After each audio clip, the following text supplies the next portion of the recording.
Let me tell you how successful people plan for the future and why they become successful based on some of the things that we do. So, all of you in here, you have a wealth bowl coming up. So if you're coming to the Guillermo Haro Wealth Bowl, the Relentless Wealth Bowl that we're going to have over at the JW Marriott, and that's December 5th through the 8th. If you're coming to that wealth bowl, you need to be prepared. And I want to recommend for all of you guys to start preparing on paper your goals for 2019. Already prepared, already be writing down, and start to get really serious, get in a quiet place for maybe an hour, 2 hours, and start to really get serious about what you want your 2019 to look like. I want you to measure it on 3 categories. You can go more deeper than that if you wish to, but just on an elementary level as a basic fundamental plan. All of you need to have a business plan that you write with all of your intentions, all of your goals, all of the things you want to happen good for you in your life in 2019. If I were you right now, I'd be writing this down, maybe even on your phone, but don't listen to me right now and just stare there. Just like really write this thing down, because writing it down means it's important to you and you're likely to take action. So if your neighbor's not taking notes, kind of look at them like they're crazy, because they are. But you ought to be writing this stuff down, at least on your phone. Take notes of whatever you can, but this is really good stuff for you to have. Here we go. When I got started in business, they told me this. So I got started in business just like you. We got this gentleman here that's been here for 60 days. Well, you know, there was a time in my career where I was here for 60 days. And I went to a meeting like this, and they told me, do you have a written business plan? I'm like, what? What's a written business plan? What is that? It says, well, you're a businessman. You have a code number. This code number determines the value of your business. Like Coca-Cola has a ticker symbol on the stock market. Like IBM has a ticker symbol. Like Microsoft has a ticker symbol. Your ticker symbol in WFG is your code number. That code number goes up or down or sideways in value. So let me ask all of you guys. How many of you guys want your code number to go up in value in 2019? Raise your hand. Okay, so are we clear?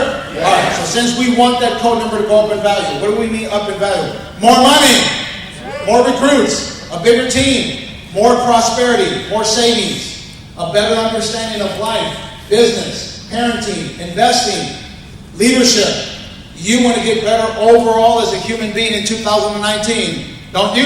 Yeah. Okay, so then we need to plan for that. So here we go. You need to have a basic business plan, something fundamental, something at the beginning of your business that you start, so therefore you can grow from that plan. 1, you need to put down your personal goals.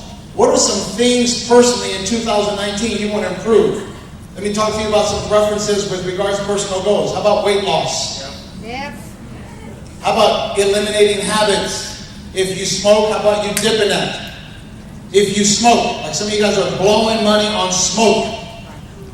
If you smoke weed, if you smoke hookah, if you smoke cigarettes, if you smoke pipe, if you smoke anything, you probably ought to quit that.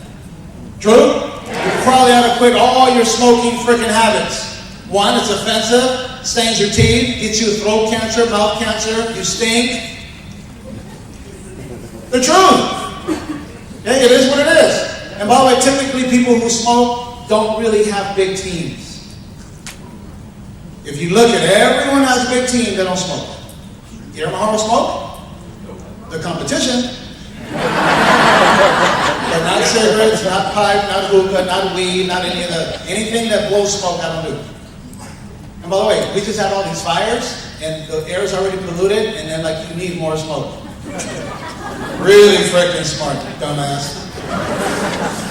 Get this freaking smoking thing out of your life. I despise it. I hate it. You come to my house, please don't ever bring a cigarette with you. You come to one of my parties, never smoke on my property or close to it. Just, I hate it, I hate it, I hate it. I don't want my kids around it. I don't want your kids around it. By the way, you smoke and your kids watch that you smoke. Anyway, enough of smoking, right? Okay, so some of you, how about eliminating some of your personal vices? By the way, if you drink too much, how about you cutting down on that or cutting down completely? How about some of the personal things that you need to improve? How about improving your personality? How about improving your habits? How about improving your exercise regimen? How about you just improving as a human being? What are your personal goals that you have set for 2019? What do you have right now that you'd like to improve on a personal basis? Not money, not anything else, but just your personal habits. What would you like to change? What are they? Your personal goals. Hopefully you should have 10 of those, maybe even more.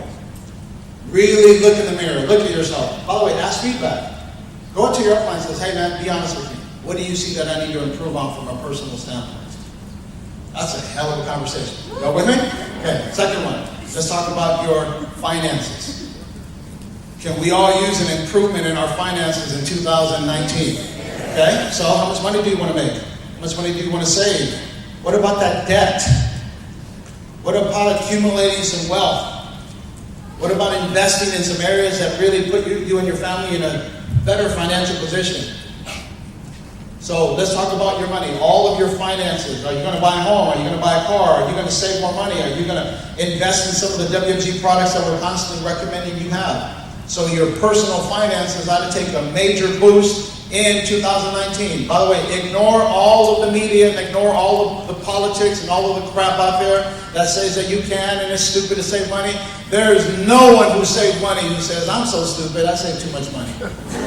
There's no one who ever said that. Guillermo Haro is financially independent today because when I was at your level, when I was senior associate, I was saving $100 a month. And then I made more money and I saved more, and I made more and I saved more, and I made more and I saved more. My wife and I now save tens of thousands of dollars a month because that's just part of the habit. But I started like you. I started my first mutual fund while I was 19 years old for $25. I was 19 years old, got introduced to the concept of saving money, opened up an account, and they take the $25 directly out of your checking account. And I bought into that system. And then it went to $50, and then $100, and then $200, then $300. Then one day I was saving $500 a month. Like, man, that was so much money. That was so big. I couldn't believe it. And then one day I saved $1,000 a month. You know, that blows me away. And now I look at that, and it's like I see some of my teammates starting to do that. You need to push yourself. It needs to hurt a little bit that you're saving money for you, for your future. You all with me? Yes. A man who saves money is somehow more confident. Looks at things without the worry like everybody else. A man who has money saved oftentimes says, I can't afford it less. Almost everybody says, I can afford it, but if you have money saved, you could, but you shouldn't. So get your personal financial goals in line. Eliminate your debt. Save some money. Invest. How much are you going to make? Your business is going to increase from what to what. So you need to get really solid with your 10 financial goals. Take these financial goals, review them with your upline, make sure you buy them lunch or breakfast or coffee. He says, hey, here's my plan. Can you give me a little understanding of what I'm doing and how I should make it better? Number 3, you need to talk about your WFG business. What are your top 10 WFG business goals? If you don't have your watch, are you going to get your watch in 2019? Yes. Now, when you guys don't have your watch on, raise your hand if you don't have a WFG watch. Well, there's a whole bunch of jewelry that needs to be put on your wrist, so we need to go get a watch. How many of you guys are going to get your ring in 2019? Yes. You're absolutely clear you're going to get your ring in 2019. Yes. Then really want it. Yes. Put that down. I will earn my $100,000 WFG ring in 2019 on this date. And then you need to backtrack it. Let's suppose you put by convention, you backtrack it this month, and you do the numbers. Now you need to make, if you do on an annual basis, you need to make $8,333.33 a month, and you get your $100,000 ring. 8333.33 is the exact number of dollars you need to earn consistently for 12 months in a row, and boom, on the 12th month you earn your ring. Now some of you guys, it won't happen that way. It won't be 33.33 every month. It'll be like 14,000, then it'll be like 11, then it'll be like 6, and then it'll be another 18,000. That's kind of the way it goes, but your job is to gather up $100,000, so therefore you can be a ring wearer in 2019. There's too many of us in WFG that don't have a ring, that wish we had a ring, because if we had a ring, it would help us recruit more. Could you recruit more people if you made more money? Yes. And by the way, you need to make more money. You live in Southern California. Most of you guys live in Southern California on $100,000. That's kind of minimum wage. That's still like low income here. That's not that much. $83.33 a month minus taxes. You're still back down to like $4,500, $5,000. Don't get it twisted. That's still not a lot of money. I know it looks like a lot of money to some of you guys that are making $38,000 a year at your job, but $100,000 in WFG is like you're just getting started. It's like that's like welcome to like actually a few bucks. Don't think that you've made it. That's the beginning, and you need to stop thinking that it's a lot of money. 100,000 used to be a lot of money back like in the 80s. It's not anymore. 100,000, that's not that much. Anyway, I don't want to go further than that. Y'all with me? Okay. So at least commit to making sure you have your $100,000 in. How much of that are you going to make? I mean, how much of that are you going to save? What are some of the things you're going to do with that money? And by the way, I want you to be thinking seriously about growing your net worth. Every single one of you guys here, the reason you joined WFG, you don't even know it yet, is so that you grow a net worth. Net worth means all of your assets combined, the equity in your house, the equity in your car, your cash values in your accounts and your IULs, your mutual funds, your annuities, any 401ks you have, all of that's considered your net worth. Your net worth should be rising every single month.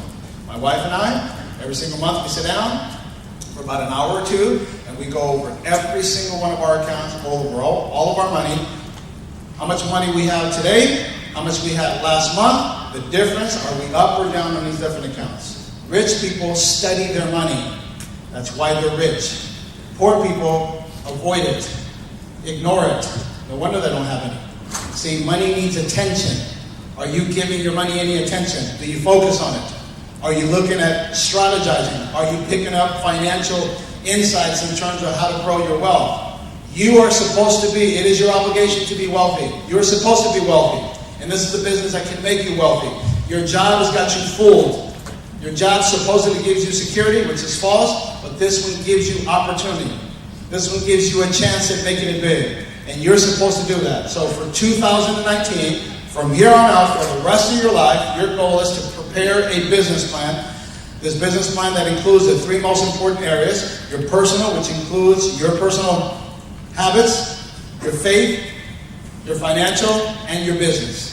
Those are three basic categories. Now from there, you can stretch it a little bit more. Some of you guys are a little bit more ahead of the curve that have more things to add to your business plan. But in general, those three areas, I've done that for years and years and years. And I got to tell you, it's been one of the best things. It's also a way to discipline the way you think and then read your goals. Get in tune with your goals. Look at these goals. Get obsessed with accomplishing these goals. You accomplish these goals, man, it changes your life. And then you have the moral authority to recommend other people look at these goals. And it just becomes a momentum builder in your mind, in your soul. Here's one thing I've done. See that wife I got right there? That was one of my goals. I'm not kidding. I wrote down, Lord, send me a woman like this, like this, like this, like this. And 3 months later, I'm up on stage at Convention 2008, Los Angeles Convention Center. And Angelica and her sisters were in the audience.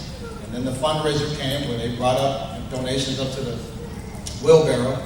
And Angelica and Guillermo shook hands for the first time. Why did that happen? Because I wrote it down, because I had it in my mind, because my mind told the world, hey world, go find me this. I believe in writing down goals. It's happened to me. That house I live in, wrote it down as a goal. The cars I have, wrote them down as a goal. These kids I have, I wrote them down as a goal. This team I have, wrote it down as a goal. This wealth I have, I wrote it down as a goal. And I read it, and I obsessed, and I read it again, and I worked my butt off. So written down goals and lots of KTPs and meetings and recruits made it happen. You know it can make it happen for you too? Yeah. What do you want? Order it like it's a pizza. Exactly. You know what I said? What would you like? I want a pizza with this, mine is that. And you can tell the world exactly what you want. It's almost like Santa Claus telling you, what do you want, mijo? Exactly what you want, he'll just bring to your life. But you got to write it down. Man, I'm just telling you, there's power with you writing down your goals. Take time. Don't screw yourself in that regard. Don't blow it off. Don't think it's not important. Don't think it's corny. That's what you do. Take quiet time and just get deep in your psyche, get deep in your mind. What do you want out of life? And write it down with detail, with specificity, colors, smells, taste, dates, amounts. The clearer it's written down, the more likelihood, the more power it has of actually coming alive and into your life. I want you to really do it and watch how your life explodes. Like, how many of you guys want to be EVC? Okay, so write it down. How many of you guys want to make $1 million a year? Okay, so I want to make $1 million a year, this is what I'm going to do. And write down the plan. How many of you guys want to be debt-free? Like, how many of you guys want to have your dream home, your nice cars? How many of you guys want to feel confident? How many of you guys want less body fat on your frame? Okay, write it down. And eat less tortillas. It's a good way to have that happen, right? That's dim sum. So, write it down. Business plan. For all of you SMBs, business plan at our convention, at our bulk bowl, and then all of you guys are going to Lindley Sands bulk bowl, I'm sure he'd probably recommend you do the same. You cannot go wrong if you write down your goals, and you get really clear on these goals, and they're specific, and you go after them. 2019 is right around the corner. One last message for you. Because you have this incredible life coming ahead of you, how many of you guys really feel that, man, your life is getting good? Yes. Your life is getting good? Yes. Let me recommend a couple things for you. Have you noticed the destruction that's out there in society right now? Hello? Yes. We got fires, we got shootings, we got issues amongst society all the way around. True? Yes. All right. You got a hell of a future. If you have something that's really valuable, would you guard it? You got a hell of a future. You better guard that future. So let me give you a couple of recommendations. I want you to stop hanging around some people that are no good for you. I want you to stop doing some things that could potentially rob you of this incredible future you got coming. You got a hell of a future. You're 2019 and you're 2020 and the entire decade after that, you got a hell of a future. You better guard your future. There's a lot of things out there that are not good for you. Hanging out with the wrong crowd is a really bad thing. Putting drugs into your system is a really bad thing. Speeding too much on the freeway is a really bad thing. Eating too much sweets is a really bad thing. You better guard your future. Guard your mind, guard your associations, guard your thoughts. Hang around negative people, or people who doubt you, or people says you're still in that thing, and you entertain conversations with them, or somehow people that have gossip to tell you, and you absorb all this gossip into your system. That's not good for you. That's toxic waste in your mind. So I want you to guard your environment, like this shield around you, and you guard everything that does it. If it doesn't grow your faith, if it doesn't grow your family, if it doesn't grow your wealth, if it doesn't grow your business, minimize all time around those things. Watching too much TV, not good for you. Playing video games, not good for you. A lot of wasted time. Happy hour, not good for you. Too much drinking, too much backyard kickbacks. You know, like people go to a kickback. You should be at kickbacks. You should be on appointments. You should be a productive, successful person moving your life forward, succeeding, making more of yourself, becoming bigger and bigger and bigger and bigger and bigger, like a staircase to the top. You need to guard a future. And look out for it everywhere I go. So I'm looking around. Okay, what could harm me? I got kids. I got a beautiful wife. I got a life. I got a team. I have to guard my life. So I'm constantly looking at my surroundings to make sure that I don't have anything that can tamper with that. You better guard this incredible future you have and be aware of it. And quickly identify people who enter your zone who shouldn't be there. And minimize and distance yourself from people who aren't good for you. Some of them sometimes are our family members. And that's a little bit sad, but I have family members that aren't good for me. I have family members that do things I completely don't approve of. They're family members, but that's it. Like, hey, good to see you. Bye. I'm quickly out of that environment. There's some people you have right now that are their thoughts and their words to you are affecting you in a negative way. And you need to take an assessment of all the people around you that are somehow contaminating your thinking, that bring you down, that don't inspire you. Who inspires you? People in WFG inspire you. See all these talks up here? If you don't walk out of here inspired, do something wrong. You better check that dome up there. This should inspire the hell out of you. You ought to walk out of here, man. It's like, man, I'm going to go rule the world. I'm going to conquer the world. I'm going to go get my dreams. I'm going to go after it. This is an environment you ought to be here. You're a good person because you're with us. I hope you feel that way. I want to let all you guys know that we're going to have a smashing rest of 2018. I want to see you guys all at the top. Thank you for letting me lead you. And I love you. Take care. Thank you.